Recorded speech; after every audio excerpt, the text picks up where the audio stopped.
Nasib petugas dishub viral minta uang Rp100.000 ke sopir pick-up. Video rekaman seorang oknum pegawai dishub Kota Lubuk Linggau mendadak viral di media sosial. Pasalnya, diduga oknum pegawai dishub Lubuk Linggau ini sengaja meminta uang kepada sopir mobil pick-up saat membawa keluarga untuk silaturahmi. Kejadian ini diduga terjadi di dekat pos dishub Lubuk Linggau pada Senin 24 April di Jalan Yos Sudarso Terminal Atas Lubuk Linggau.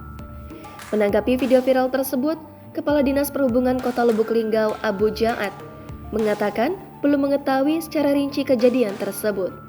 Abu mengatakan nanti setelah mendapatkan laporan resmi akan melanjutkan kasus tersebut ke ranah hukum, bahkan ia juga akan memanggil orang-orang yang memviralkan video tersebut.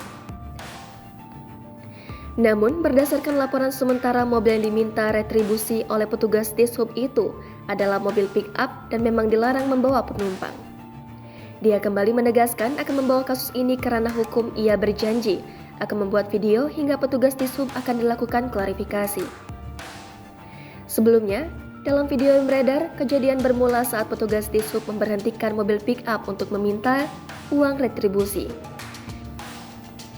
Namun, penumpang pick-up tidak terima mobilnya di-stop oleh oknum petugas dan penumpang mobil sempat bersetegang. Jangan lupa subscribe, share, komen, dan like ya!